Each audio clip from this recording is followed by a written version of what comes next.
The Democratic Republic of Congo formally admitted to the East African Community. That and more stories in Abuli today. Thank you so much for joining us and always being part of us. My name is Nahabe Kajura, but first are the headlines.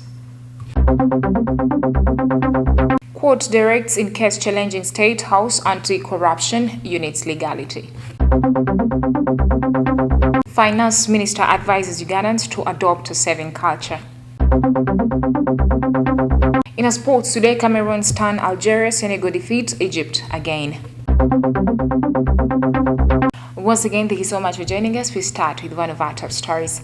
The Constitutional Court has issued directives in a case in which the legality of the State House Anti-Corruption Unit was challenged. Kano Edith Nakalema, the former head of the State House Anti-Corruption Unit, was sued in her personal capacity, together with the Attorney General, in a petition that seeks to disband the unit and declare its establishment as a violation of the Ugandan Constitution and other laws of the country. Take a look at the story.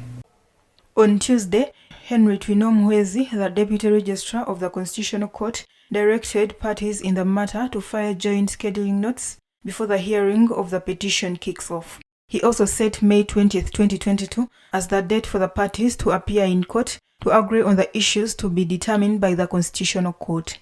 The directives on Tuesday followed the appearance of the petitioners and their lawyers, led by Emmanuel Chigenyi of Opira and Company Advocates, in the absence of the respondents of their representatives. Private citizens, led by city lawyer Jeremiah Keya Mwanje, Law Development Center student Justus Akampurira, Thomas Bagonza, also a student of law, and businessman Darius Mutesa, petitioned the Constitutional Court challenging the legality of the State House Anti-Corruption Unit. The group said in their petition that the unit's actions are illegal, inconsistent with paragraphs 11.1 and 5.1 of the National Objectives and Directive Principles of the State Policy and Articles 1, 20, 23, 27, 28, 44 and 99.3 of the Constitution. They further want the Constitutional Court to declare that the State House Anti-Corruption Unit is non-constitutionally empowered to investigate, arrest and detain any suspect because such powers were given to Uganda Police through the Criminal Investigation Department or the Office of the Inspector General of Government.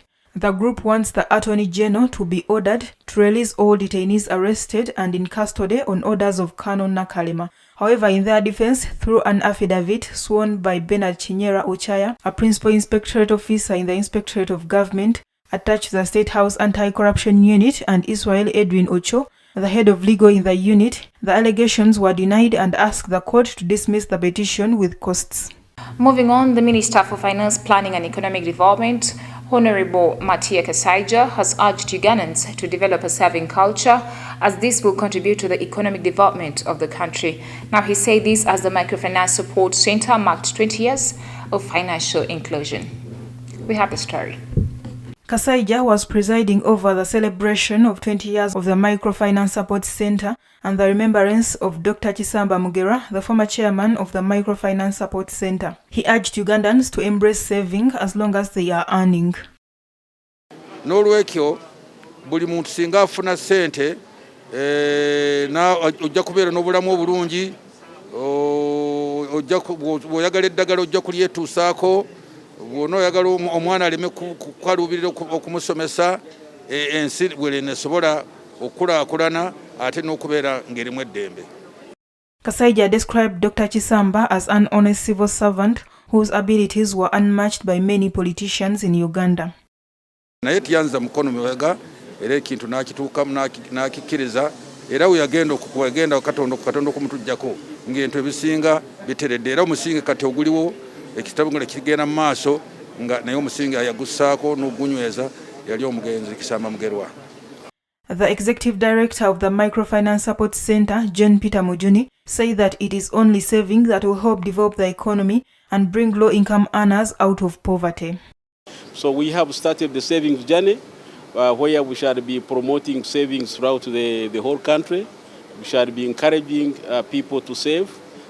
We have already established circles strongly on the ground, so the institutions within which to save are viable for the local people and for the low-income communities. So the Presidential Initiative on Wealth and Job Creation, EMUGA, was launched in August 2019 as part of the broad government strategy targeting to transform 68% of homesteads from subsistence to market-oriented production, with the overall objective promoting job creation and improving household incomes. The initiative centered on 18 categories, covering majority of the hitherto financially excluded Ugandans engaged in similar specialized enterprise categories. According to Matia Kasaija, the Emyoga Sacco collected 60.32 billion shillings by February 2022. As at 30th June 2021, Microfinance Support Center had mobilized up to 205,710 parish-based associations under 6,748 Emyoga Saccos.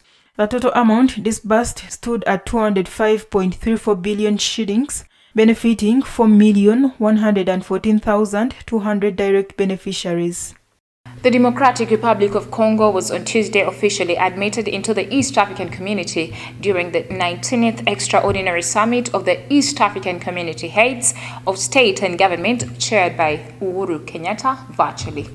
Welcoming the newcomer to the East African Community, President Kenyatta termed the admission of DRC into the East African Community a historic event that demonstrates the agility of community to expand beyond its socio-cultural boundaries to new people and trade-centered partnerships and collaboration that will expand opportunities for citizens of the region. President Kenyatta added that the expanded community will attract more investments across all sections, a move that will create more wealth and employment for the people. Leaders who included Presidents Yoweri Kaguta Museveni of Uganda, Paul Kagame of Rwanda, and Samia Suluhu of Tanzania thanked East African Community Council of Ministers and the Secretariat for speeding up the process that led to the admission of the DRC into the community. On his part, President Kagame said the admission of DRC into the East African Community is in line with the community's quest to widen and deepen integration for the region and the continent at large, noting that Rwanda is ready to play its role in ensuring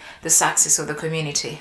Tanzanian President Samia Suluhu Hassan said that the decision by President Tshisekedi to seek admission for his country into the East African Community will provide an opportunity to entrench peace and security in DRC.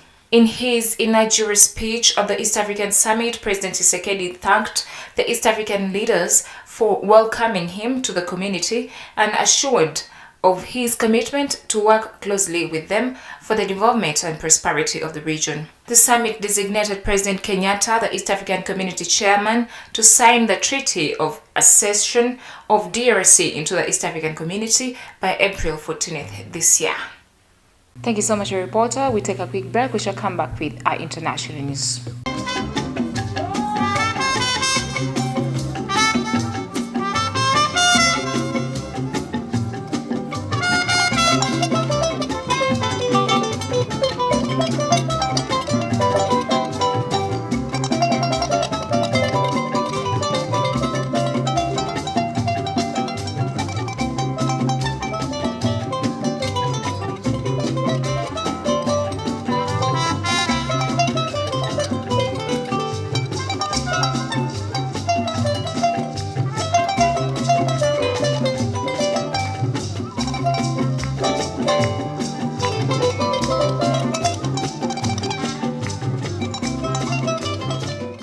Welcome back for the break. You're still watching TV Africa, the right to know.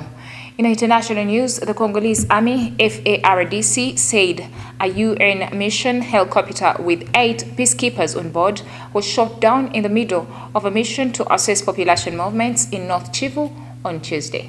The helicopter was one of the 2 MONUSCO reconnaissance helicopters with on board 8 Blue Helmets crew members and United Nations observers, FADC, according to a press release. The incident comes as clashes between M23 and the Congolese army continue after attacks on Sunday against positions in Chanzo and Runyonyi in Rutshuru territory of North Kivu. The heavy fighting was reported to have left some Congolese soldiers injured and forced dozens of locals to flee. Cassine Diane, special representative of the Secretary General for Protection and Operations, said that they have spoken with the governor and have a military base in Bunagana where they welcome the wounded for the first necessary care.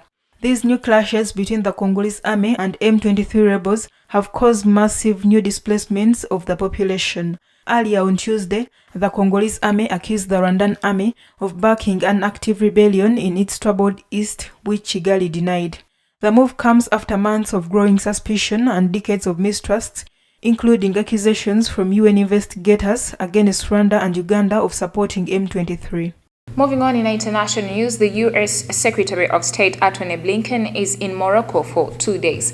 This visit is part of a tour in the Middle East and North Africa that started last Saturday.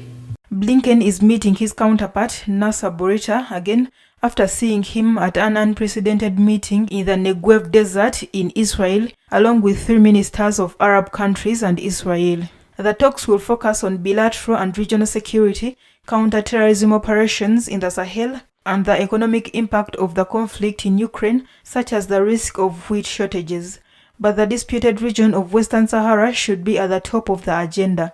In 2020, former US President Donald Trump said the territory was Moroccan, and 3 weeks ago, the US supported Robert's autonomy plan. This Wednesday, the US top diplomat is in Algeria, whose diplomatic relations with Morocco have been strained over the situation of this region, partly controlled by Rabat and Polisario Front, an Algerian-backed independence movement. Away from that, Tunisian President Kais Saied has condemned attempts at holding what he described as illegal meetings of parliament suspended since last July. We have the report. The Assembly Speaker Rached Ghannouchi, head of the Islamist-inspired Ennahda party, has called for a plenary session on Wednesday to discuss Said's exceptional measures imposed since July. Speaking ahead of the meeting, the president accused those responsible from wanting to spread chaos. Tunisian President Kais Saied accused that what happened on that day, the so-called virtual meeting, was illegal because the assembly and its bureau were frozen. He added that the state will only recover through an independent judiciary opposed by those who try to undermine the state and those who desperately try to stage a coup. The decision to hold the plenary session was taken by the Bureau of the Assembly of People's Representatives, a body that includes the Speaker of Parliament and representatives of all parties with seats. The Speaker did not specify how and where the session would be taking place. Statistics South Africa published on Tuesday in its quarterly labor force survey with results for the fourth quarter of 2021 showing that the number of unemployed people continued to increase despite as economic growth on the same period. We have the report. The results of the quarterly labor force survey for the fourth quarter of 2021 were published on Tuesday by Statistics South Africa. In the fourth quarter of 2021, the official unemployment rate reached a historic 35.3%.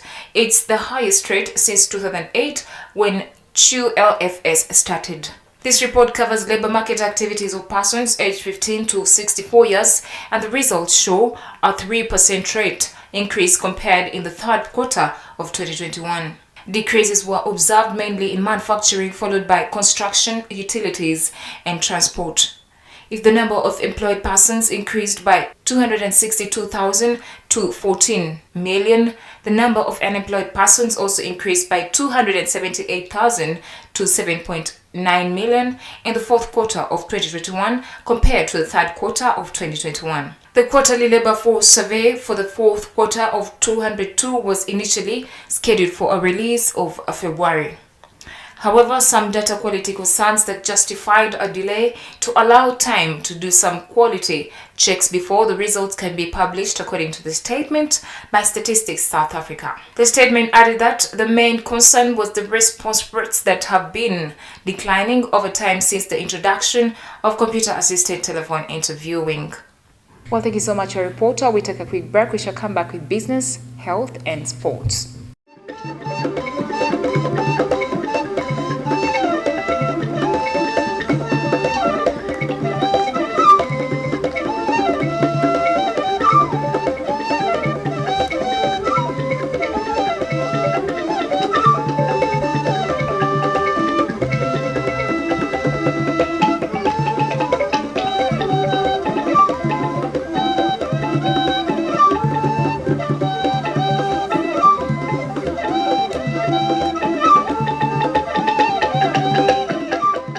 Welcome back from the break. You're still watching TV Africa, the right to know. In the business news today, Ghana's parliament approved a new contested tax on electronic transactions known as the e-levy. The bill will introduce a 1.5% taxation on economic money transfers. President Nana Akufo-Addo's government claims it will help raise over $900 million and address the problems of unemployment and high public debt. But for some Ghanaians, the tax represents an additional burden on top of the high cost of living, with fuel prices rising following the Russian invasion of Ukraine.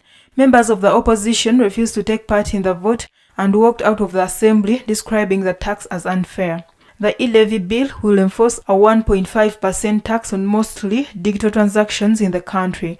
The bill has been controversial, with lots of pushback from the minority in parliament as well as most of the general population. The tax covers mobile money payments, bank transfers, merchant payments, and inward remittances, and could raise up to 6.9 billion Ghanaian cedi in 2022, according to official estimates.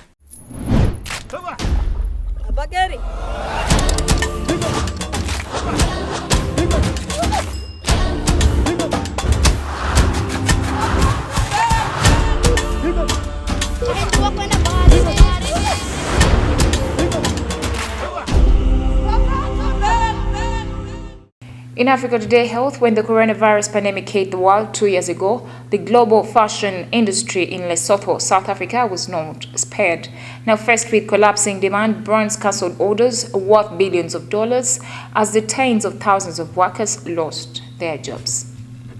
Molise Remeli, Advocate and Chief Executive Officer of Lesotho National Development Corporation, reacted to the impact of COVID-19 in the company and the challenges they face with regard to workers.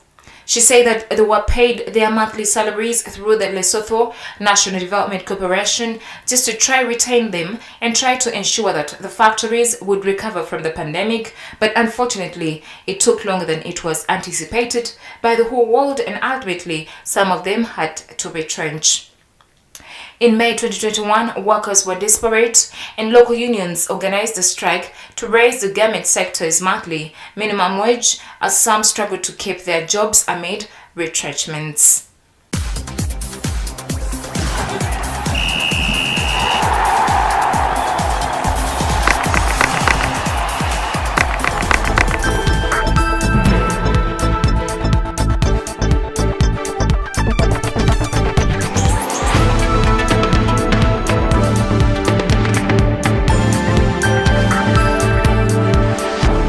In our sports news today, the 5 nations to represent Africa at the forthcoming FIFA World Cup 2022 were decided on Tuesday, March 29th. Now, African champions Senegal, Tunisia, Morocco, Cameroon, and Ghana got their card.